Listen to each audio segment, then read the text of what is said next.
चांदनी रात में गाड़ी चलाने की कल्पना करें जब फुसफुसाहट की आवाज हवा में भर जाती है जो आपकी हड्डियों के मज्जा को ठंडा कर देती है। NH-69 में आपका स्वागत है।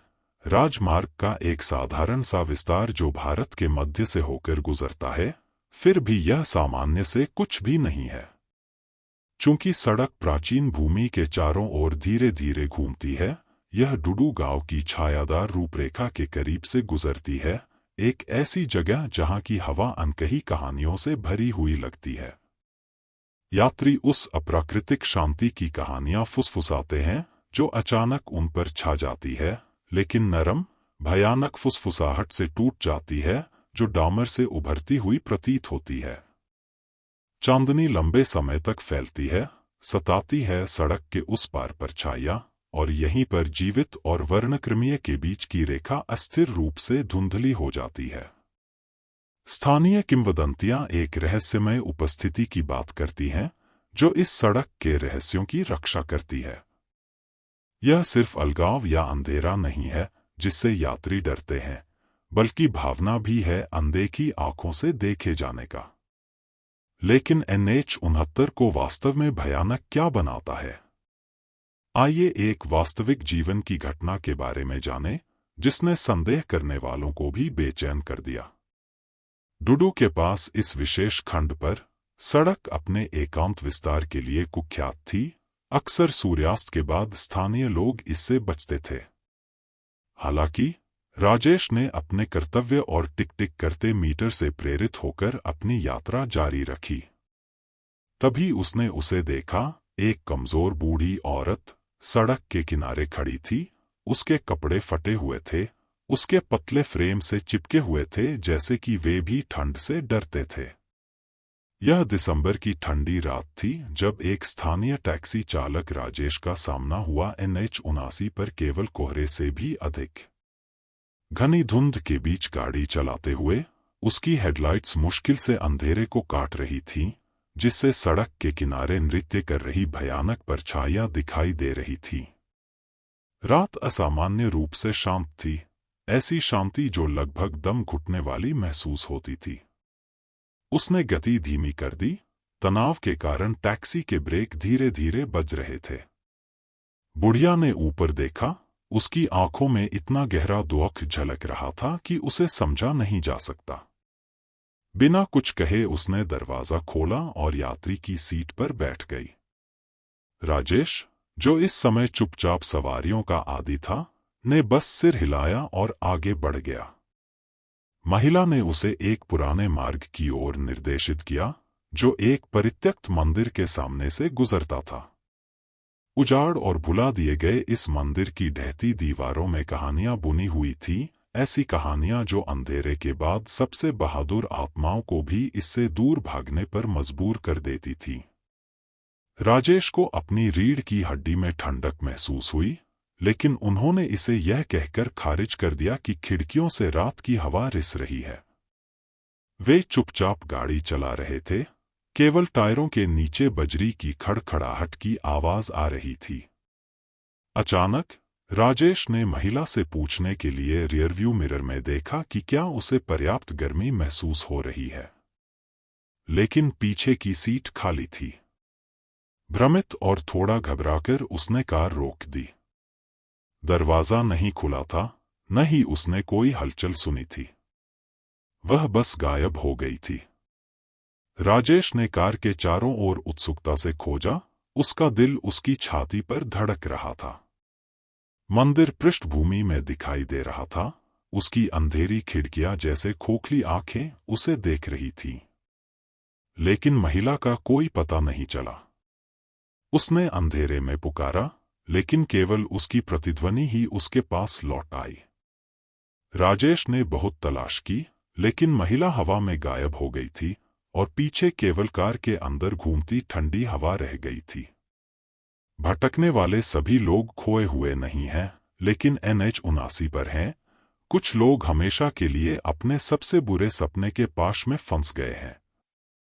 रात के भयानक सन्नाटे में डूबी सड़क के एक हिस्से की कल्पना करें जहां एकमात्र ध्वनि आपकी कार के इंजन की गड़गड़ाहट और कभी-कभी दूर की चीख है। यहीं पर हमारी कहानी सामने आती है, कुख्यात NH-79 पर, एक ऐसी सड़क जो अस्पष्ट और अलौकिक की कहानियां सुनाती है।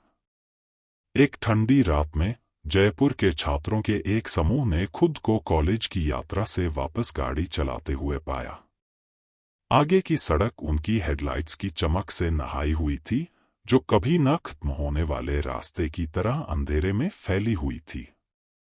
जैसे ही वे दिन की घटनाओं के बारे में बात कर रहे थे, एक पुराने कांटेदार पेड़ का मील का पत्थर उनकी रोशनी से थोड़ी देर के लिए रोशन हुआ, उनकी यात्रा को चिह्नित किया।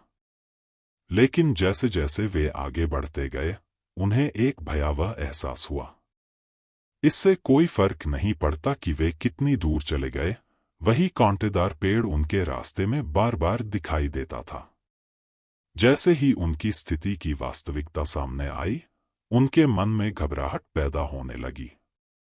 वे एक पाश में फंस गए, एक कभी न खत्म होने वाला चक्र जिसके साथ खिलवाड़ हुआ। उनकी इंद्रियां, हर बार जब वे पेड़ के पास से गुजरते, तो वे इस दुस्वप्न के जाल से मुक्त होने की आशा में एक अलग मोड़ लेते। लेकिन एक क्रूर मजाक की तरह पेड़ ने हर मोड़ पर उनका स्वागत किया। उसके मुड़े हुए अंग उनकी हताशा का मजाक उड़ा रहे थे। घंटे बढ़ते गए, हर मिनट बढ़ते आतंक को बढ़ावा दे रहा था।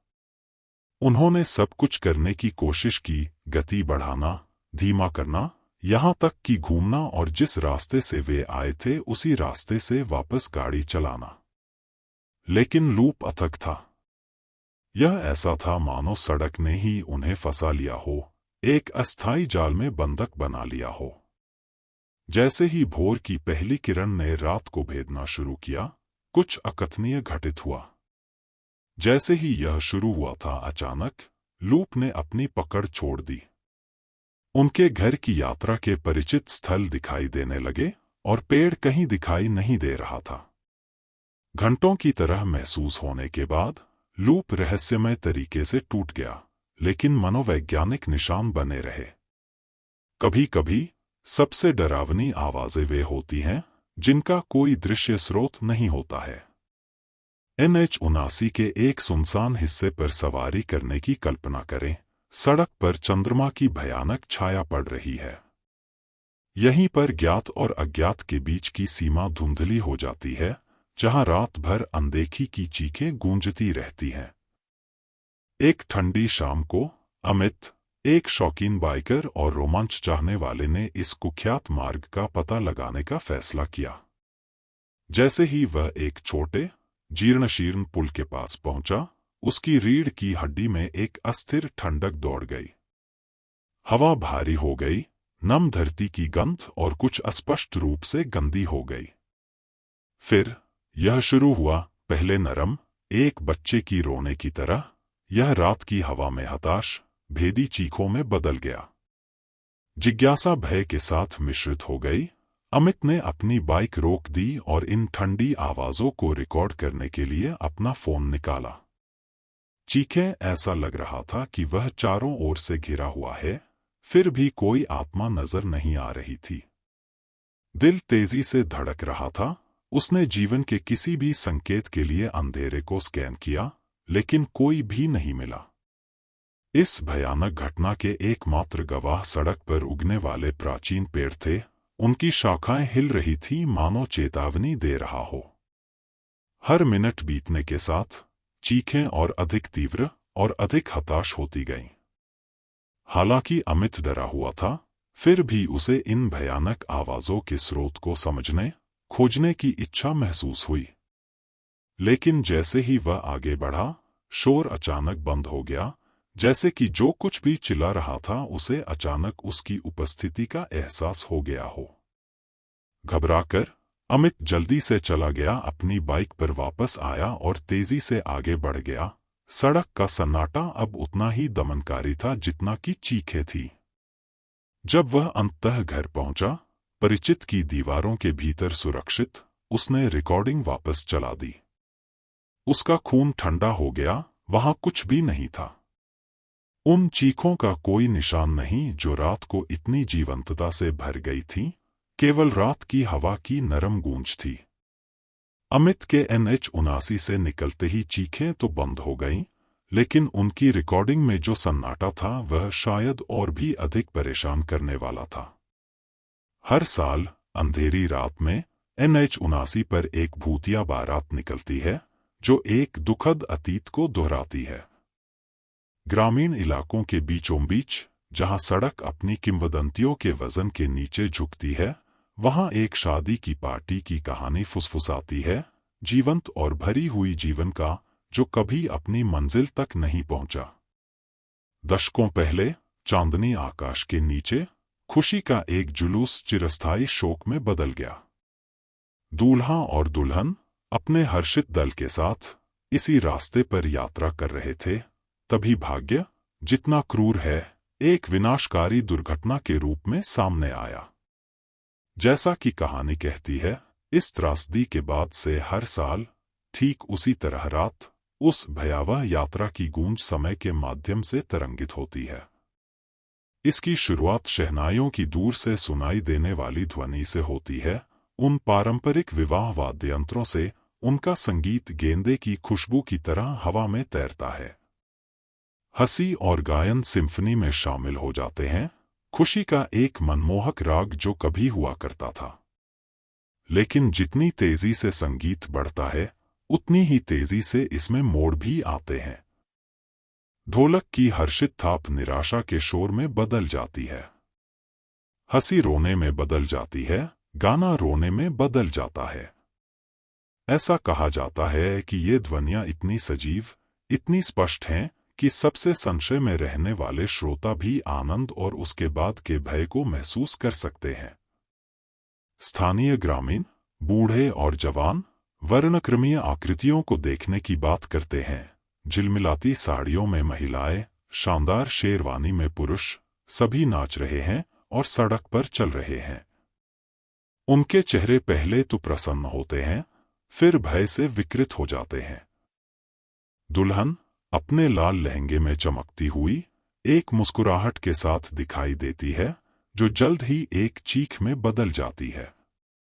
यह भयानक जुलूस NH-79 पर चलता है। जो लोग देखने की हिम्मत करते हैं, उन्हें दिखाई देता है अपने सबसे खुशी के दिन में फंसी आत्माओं का एक धीमा मार्च दुःस्वप्न में बदल जाता है। प्रत्यक्षदर्शियों का कहना है कि जैसे जैसे आत्माएं गुजरती हैं, हवा बेवजह ठंडी हो जाती है और गेंदे के फूलों की गंध उनके गायब होने के बाद भी लंबे समय तक बनी रहती है। जिन लोगों ने जुलूस देखा है, उनका कहना है कि यह जितनी जल्दी दिखाई देता है, उतनी ही तेजी से गायब हो जाता है और अपने पीछे ठंडी हवा और एक भयावह निशान छोड़ जाता है। दुख की भावना, ये कहानियां NH-79 के अंधेरे टेपेस्ट्री की एक झलक मात्र हैं, एक ऐसी सड़क जो रहस्यों को छुपाए हुए है, यहाँ तक कि दिन के उजाले में भी इसे उजागर करने में डर लगता है। अंधेरे के बीच से गुजरते हुए NH-79 एक मंजिला मार्ग बन गया है, जहां हवा की सरसराहट रात की हवा से भी अधिक ठंडी कहानियां सुनाती है। लुप्त हो रहे सहयात्रियों की भयानक मुठभेड़ों से लेकर अंतहीन लूप तक जो बिना सोचे समझे यात्रियों को गोधूली में फंसा देते हैं, जोन प्रत्येक कहानी इस राजमार्ग की भयावह बुनाई में एक धागा जोड़ती है। चांदनी आकाश के नीचे की खामोशी को चीरने वाली चीखें और अनदेखे फिर भी महसूस होने वाले भूतिया जुलूसों ने कई लोगों को उनकी वास्तविकता की प्रकृति पर सवाल उठाने पर मजबूर कर दिया है। एक सतर्क यात्री से दूसरे यात्री को न केवल अलग अलग घटनाओं का सुझाव दें, बल्कि एक भयावह सातत्य का भी सुझाव दें जो सड़क से भी पहले का हो। क्या ऐसा हो सकता है कि NH-79 अतीत की अशांत आत्माओं के लिए एक वर्णक्रमीय जंक्शन के रूप में कार्य करता है, या ये घटनाएं महज प्रतिबिंब हैं? हमारा सबसे गहरा डर परछाइयों में प्रकट हो रहा है।